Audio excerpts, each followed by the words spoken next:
If you are an engineer and facts make sense to you and structure makes sense to you, own that. Own that, lean into it, and when you have to go talk to, your senator on the Hill about investing in your next project, you can come prepared with numbers and things that make sense to you. And when you relay them, it'll be persuasive because it's coming from something that means a lot to you.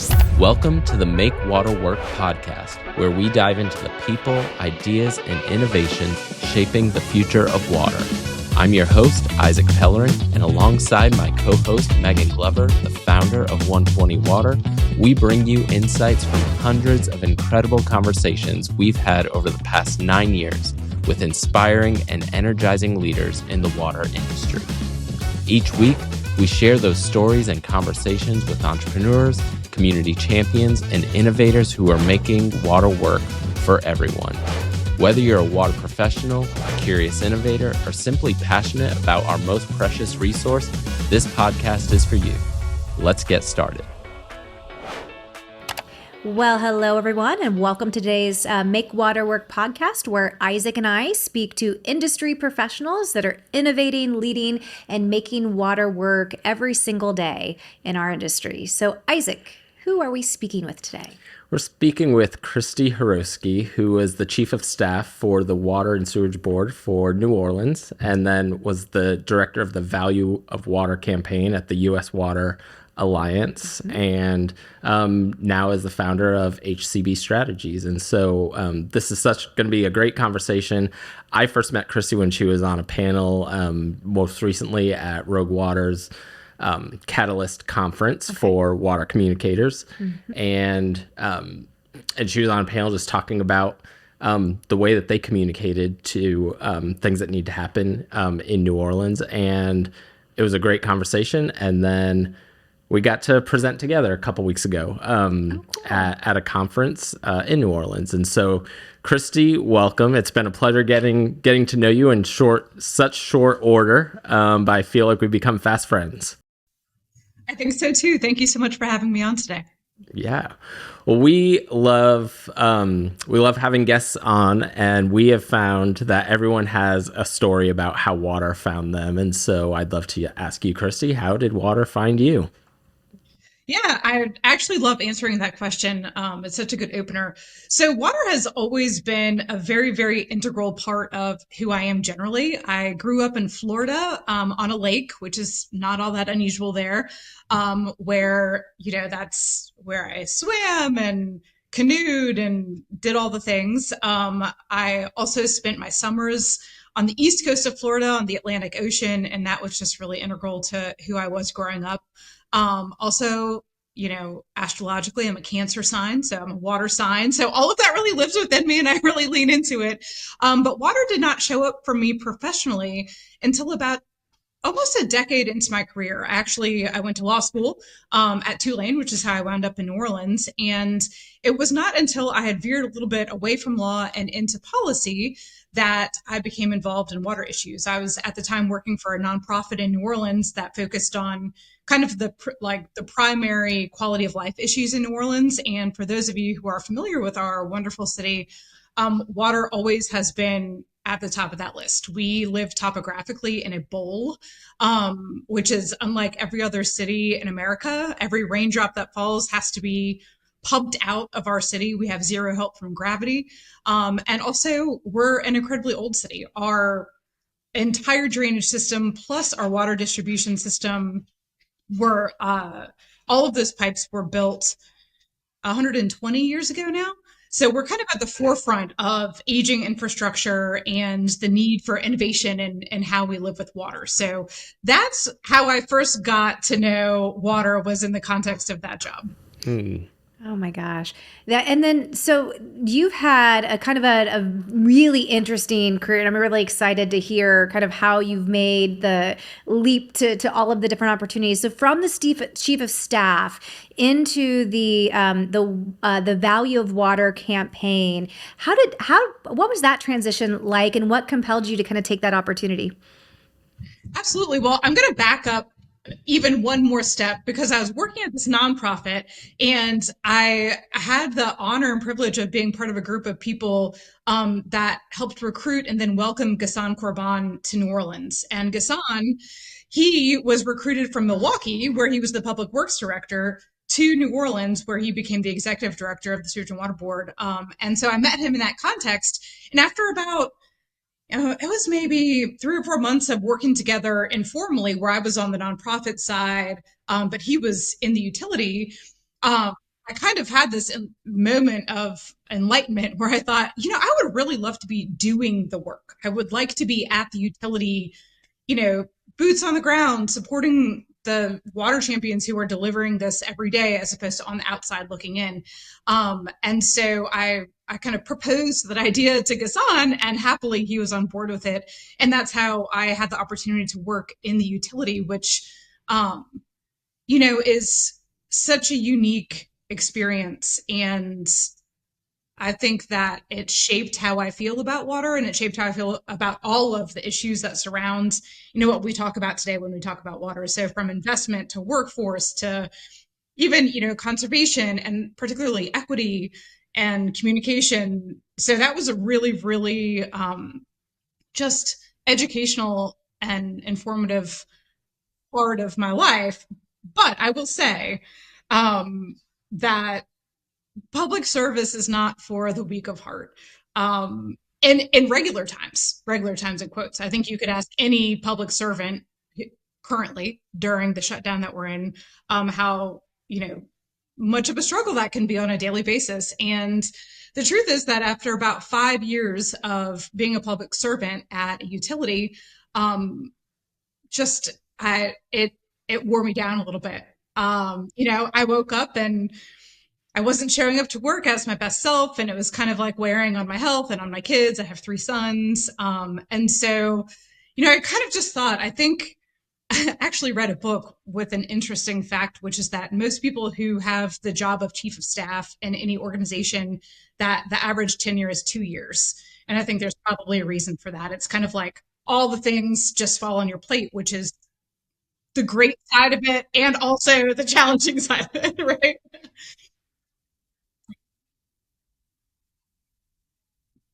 That's what it is. That's what it is. So that is what spurred my decision to do something else. And I happened to come across a job posting at the U.S. Water Alliance that actually was not for the Value of Water direct campaign director. It wasn't for that. It was for a different job. But I threw my name in the hat in the hopes that I could just open a door and have a conversation with somebody at the organization, because I thought they were doing, and they are continuing to do, such wonderful things around water and equity.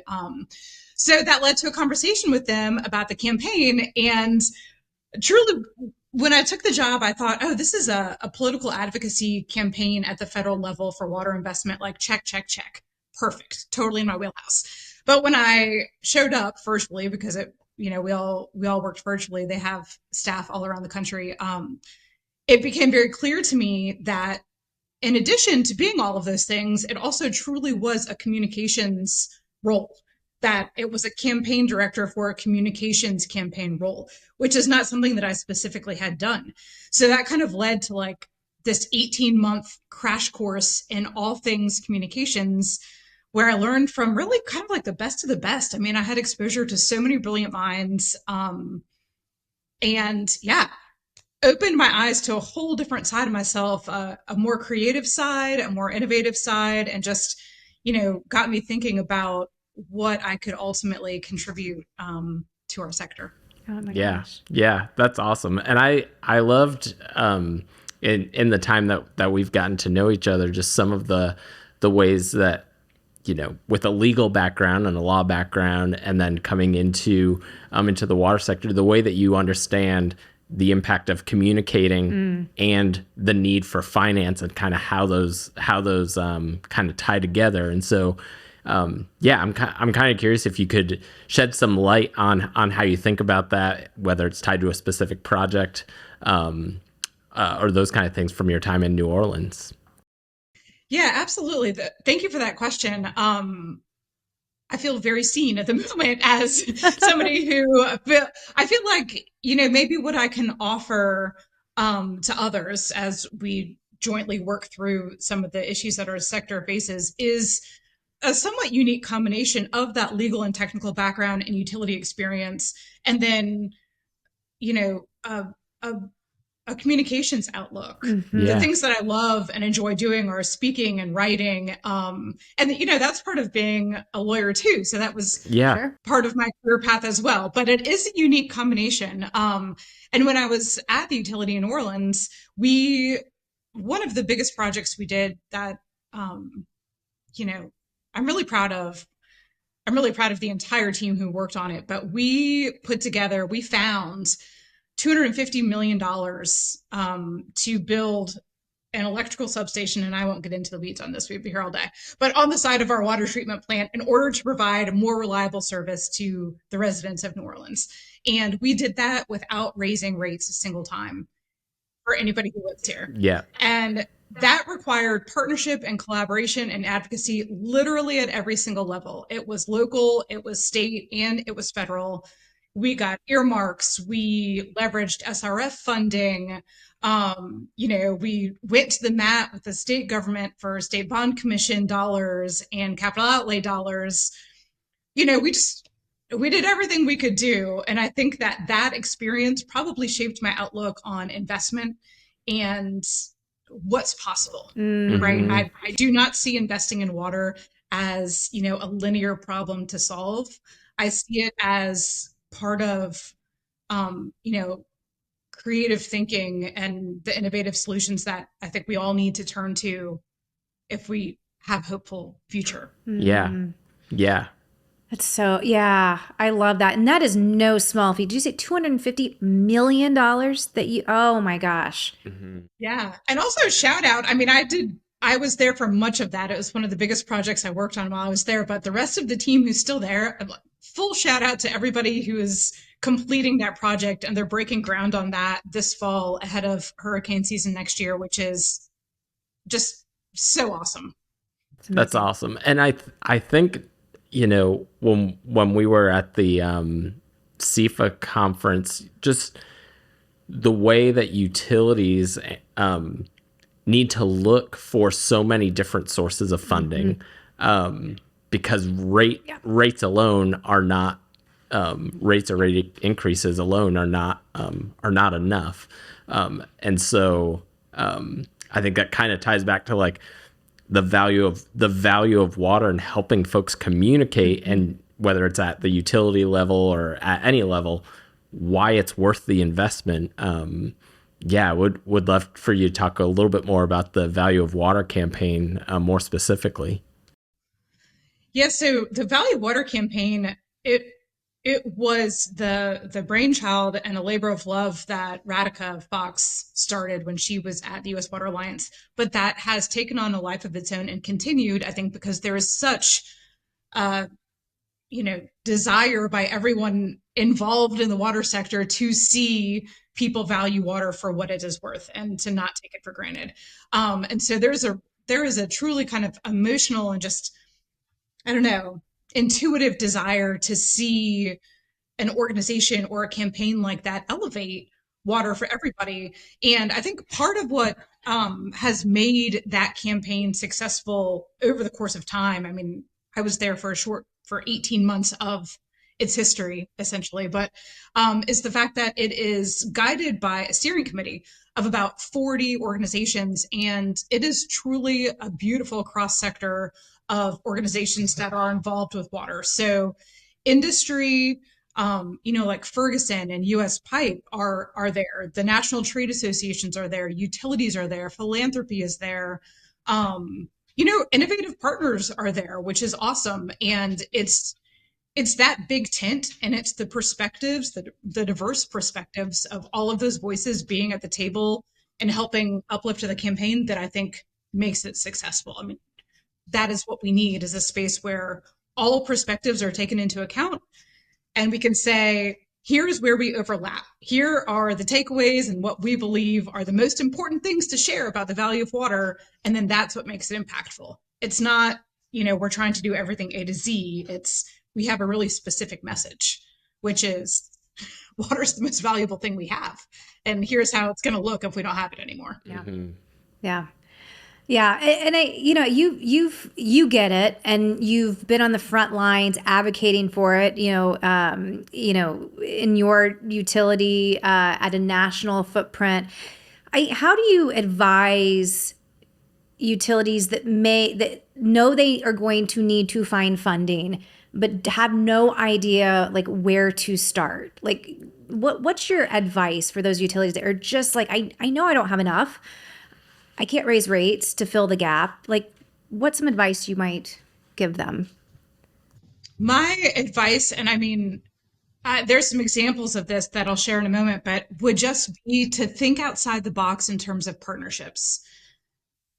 Well, I mean, you can get as creative as you would like because every single industry relies on water to function. So a great example of this is here in New Orleans, before the project that I mentioned earlier, our city administration and utility partnered with the tourism industry to completely change how we view tourism dollars coming in the door and what they should support. And it was called the Fair Share campaign.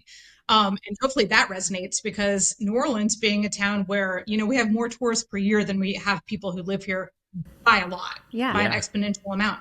The tourists who come to town, we love them that they're here. They're helping our economy, but they are also using our infrastructure. I mean, they're consuming the water. They're putting, the pressure on the pipes and all of these things, but are not contributing at all to the cost of the upkeep or the maintenance or the repair.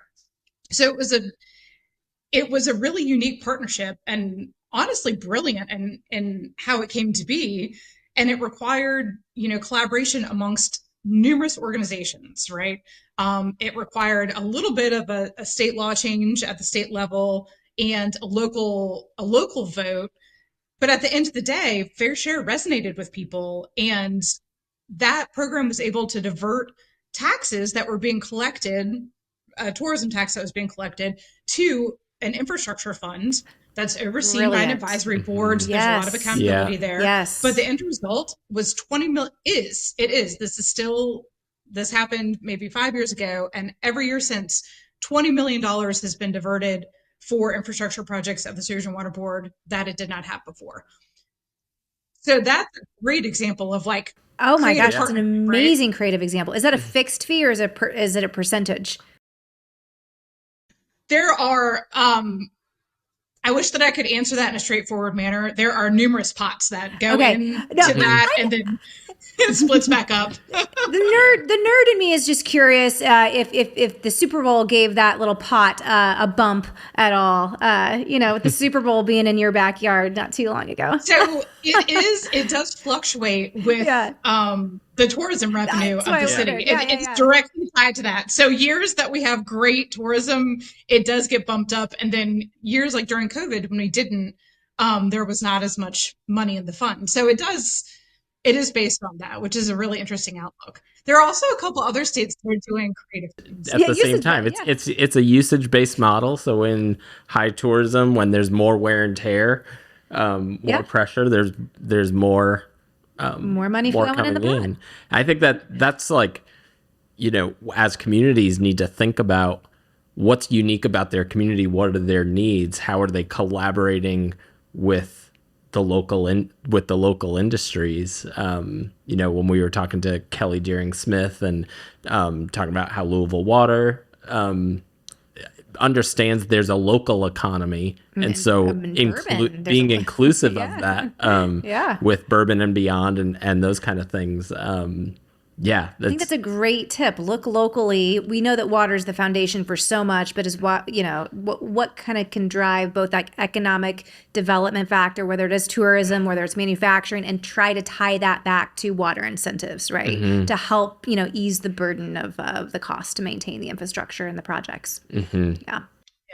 Yeah. And I think, it can be so specific to your location to really place a solution, right? So like in Colorado, I've seen this a lot, and we did some work when I was at the U.S. Water Alliance on this, where there are referendums voter referendums on partnerships around this. Like in Colorado, they diverted some funds from, I believe it was the state gambling tax. Maybe it was sports betting. It's something that was generating a lot of money, and they built a partnership out of that. And I have seen other examples in states where agriculture is primary to the economy, and how the agriculture sector has said, obviously we cannot thrive without access to water, and kind of acknowledge that there's a partnership there. I love that. Yeah, that's an interesting take on that.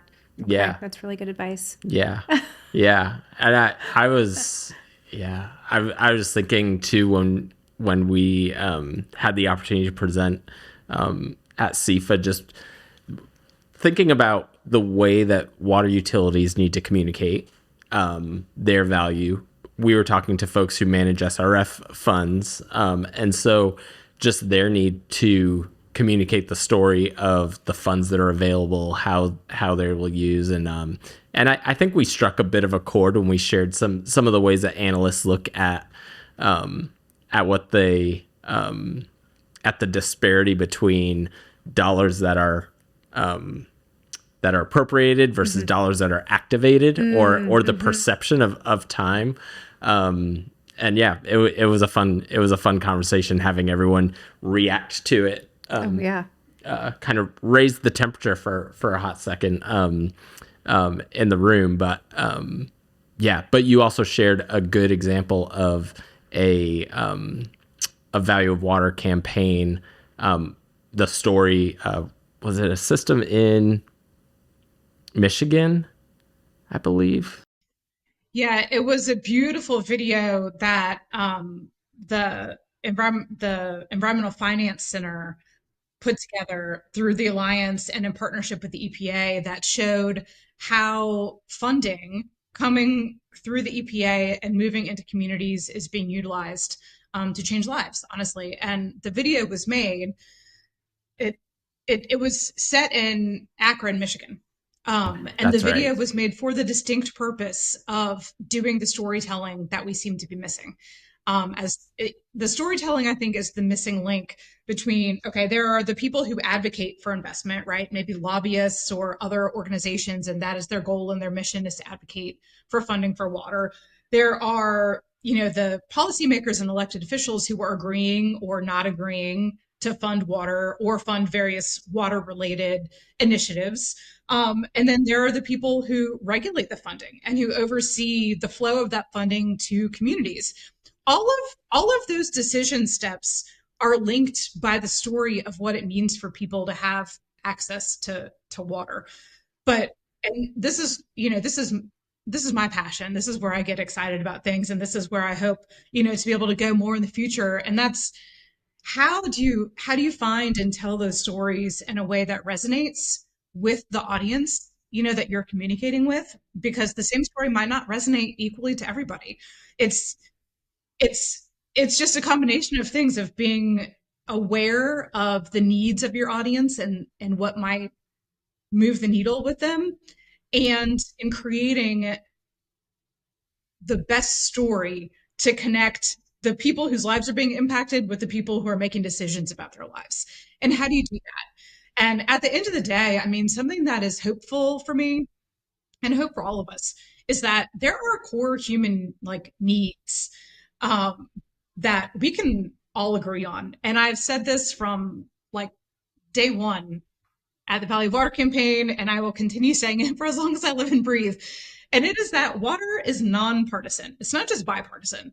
It's nonpartisan. It truly, there's not a single one of us that can, with a straight face, be like, this is not important. Right. Yeah. It is important. Mm-hmm. It is. And it's something that I hope we can all agree on. And, I know there are many, many nuances around how it gets spent, and, what the priority projects are, and all the various things we could talk about for hours. But at the end of the day, nobody in our diverse country has a meaningful and thriving life and community without the presence of water, which requires funding to maintain the structures that deliver our water. Yeah. That's the whole story. Yes. So how do you wrap humanity around that? How do you show the pictures of the people who are being impacted, and how do you empower them to tell their story or find the right messenger to tell their story so it lands on willing ears. I think, that's something that I think we are starting to tune into, but maybe still like missing a little bit or a lot. Oh, I think we're missing a lot. I think back to your expertise and how many different directions your career could have gone in water, whether, staying in a version of law or, another job in utility. But selfishly, I'm so glad you're choosing this because I think it is so needed. I think it's anemic, to be quite honest with you. And I just feel like we need more incredible leaders helping all of these different stakeholders tell the story in a way that resonates with their point of view, because to your point, that point of view is very bipartisan, and it's only good for the economy. It's good for the environment. It's good for, public health. And kudos to you for realizing that and saying, I want to do more of that, because there are not enough of you in this industry. So can we clone you?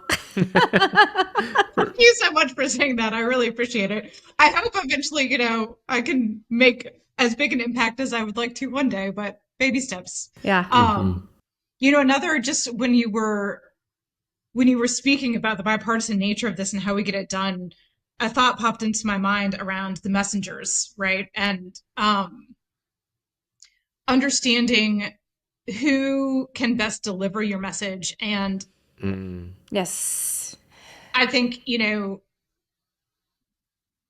flexibility and a willingness to achieve the goal is just key and crucial to allowing someone else to deliver your message. And I do think that the steering committee for the Valley Water campaign does a great job with that too. And it's something that I lean into a lot. And I actually really enjoy, because you can always find commonalities, when you're talking to different organizations and different people. But for example, this is what you said, thriving economy. That's what made me think of this. Yeah. So, okay, economy, water drives the economy. And what does that lead to?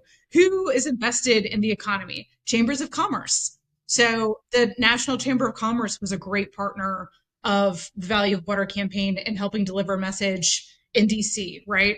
That might not be a partner that would spring to mind immediately as somebody who would be willing to advocate for water, but they understand the importance and the impact of it, right? There were manufacturing associations, I could go on. Yeah. But that's a great example of understanding who cares about the outcomes. And even if the basis for caring isn't exactly the same as yours, that's absolutely 1,000%. Yeah. Right. It's getting the job done. Yeah. And who can amplify the message in a way that's going to resonate with the various diverse populations, like that, just understanding that community building, that stakeholder management is part of the process of getting your message out or, making change. It's just, I feel like that, and it's hard work. And maybe that's why it's work that's not done, because it is really hard to build those pieces together, but it's just, it's just so needed. Something you do really well, Isaac. And I don't know. Yeah. Well, and you mentioned the word flexibility too. It's like allowing the core desire of the outcome to be have flexibility in the messaging to allow the message to evolve depending on who's carrying the message or how it impacts that stakeholder group or that community that they represent. Yeah. Yeah, Isaac, that's so true. And also, Megan, what you said about we have a lot of work to get this done. I think that is partly because while we are beginning to prioritize, quote, communications, I think a lot of people hear that and think communications departments, like, let's have a strategic plan for our communications efforts. And that is very important. And kudos to the utilities and the organizations that are leaning into that. I can't applaud you enough. That is awesome and that is needed. But I think that strategic communications, such a, wonky phrase. Yeah. I try not to use it honestly so much because I do think it leads people down the wrong path. But for me, it is so much bigger than a communications department. It's how we as a sector strategically think about delivering our message so that we raise the profile of water.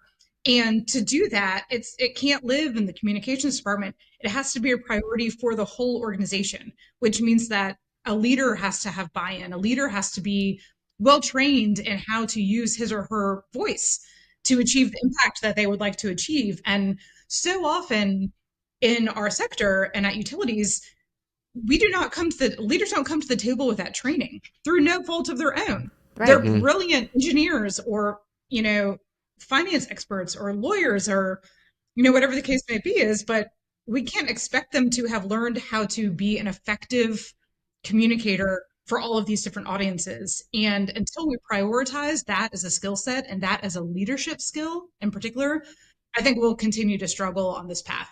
But happily, it is a relatively light investment for a huge benefit. So I hope more and more people decide to test it out. Yeah. And that's the story to tell too. How do you get buy-in from the top? Is if you can correlate the investment and the ROI and the impact on the effort, right? And I think that's where any good strategic plan, whether it's communications or infrastructure related, should have a bottom line impact, right? And so I think you hit the nail on the head. I think we all know that inherently, but I do think just exposing more leaders to why invest. It's because we're gonna need these cohorts to get along, with our initiatives that are really big, that may require rate increases, that may require something from the public. So it's in our best interest to make sure that we're all marching in the same direction, right? Yeah. At the end of the day, it actually makes your job so much easier if you can There's no friction. detail at the outset, here will be the benefits of doing this. And then after the effort, go back to your supporters or investors and say, yes, we invested this. This is what we got out of it, or we exceeded that. And here's what we learned along the way. I mean, it just makes it so much easier for people to say yes to you. Yeah. That's right. And maybe battle the first time, but the second time, okay, start to get the idea. Yeah, that consistency is the thing that ends up building trust. As we kind of wrap up, just what's one immediate action water professionals or utility leaders can take to enhance their communications and build stronger coalitions? Great question. Here's what I would say. That's a great question. Very deep, very deep. But here's what I would say.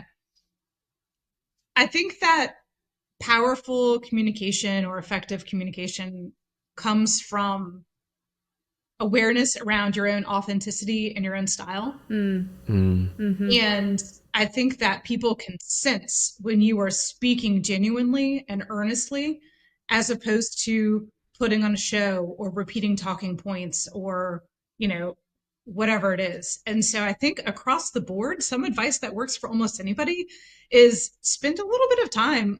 Maybe it's, just a couple hours thinking about, reflecting on, or even doing some reading about what your style is, who you are as a person. If you are an engineer and facts make sense to you and structure makes sense to you, own that.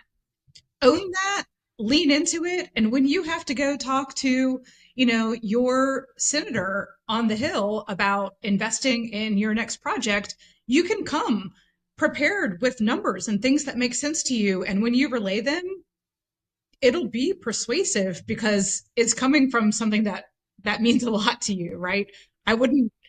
You can't show up and have that conversation and try to be somebody else. It'll miss the mark. And so, I think maybe that would be what I would say, which is both the easiest and the hardest first step to take, right? Yeah. Well, it's easy for us to feel that level of insecurity and feel like we need to put on something that someone expects us to be, rather than just saying, here's what I know and I can be secure and confident in who I am. And that's the place I'm speaking from. And my desire is to communicate effectively. Where can our listeners learn more about HCB Strategies? Tell me a little bit about HCB Strategies as well, as you kind of like the work that you're doing at that level and where folks can find you. Yeah. So what I'm doing is partnering and collaborating with folks to help coach and train and strategize around these concepts of finding your voice and using your voice effectively with a variety of audiences, whether it is a policy making audience or your leadership team or your city council, and leaning into what it takes to do that well. I will say that happily, I'm going to be a faculty member for Convergence, which is Rogue Water's training program, where you can get a little sneak preview of some of the things that I've been thinking about and doing. But otherwise, I'm on LinkedIn under my name, Christy Harowski, not under HCB Strategies name. But I think that's probably the best place to read about some of my thoughts on our sector and where we can go from here, and to reach out to me directly. Yeah. I love it. It's amazing. Well, thank you so much for all of the amazing work that you have done and will continue to do. And just really appreciate your time today to be on the podcast. It was amazing to tell your story. Yeah, thank you so much for having me. I love what the two of you are doing here, and all of your conversations thus far have been very meaningful, and I really appreciate it. So keep up the good work. Oh, thank you so much. Thank you. Absolutely. Megan, well, that was such a joy to have Christy on this podcast. From the minute I saw her present, when she presented alongside Gasson on the New Orleans project and all the coalition building, I just knew she had the depth of experience, not just being brilliant, but also knowing, having an emotional intelligence to understand what it means to build coalitions. Yeah, coalitions. And I think just so smart to understand that the within that, the stakeholder segments, are so important to bring them along in the core purpose of what you're doing. And, one of the things we hit on that we say a lot is water is a bipartisan issue. Mm-hmm. We could be doing so much more with water if we were able to tell the story better and tell it better to the individual stakeholders in which we're speaking to. Mm-hmm. And that's one of the things I really appreciate about Christy's message. And she gets it. She knows there's a core message. She knows the purpose for strategic communication, but how we take that communication and then distill it down to those different stakeholder groups to actually align on what we want to accomplish. That is the recipe that I think she's seen at New Orleans, she saw in the campaign, and now she's bringing on her own to communities across the country. So excited to follow her and see what great things are going to come. Yeah, same. And thank you all so much for tuning in to this week's Make Water Work podcast. We love getting to feature folks like Christy on the podcast. We love hearing from you about how this conversation impacts you, and would love to hear from you if there's anyone else you want to hear from to have on this podcast. So please like, share, follow, engage, and we'll see you next week. Thanks for listening to the Make Water Work podcast. If you enjoyed today's episode, please take a moment to like, share, and subscribe so you never miss a conversation. We'd love to hear your thoughts and questions. Connect with us on LinkedIn or send us a message. Together, we can make water work for everyone.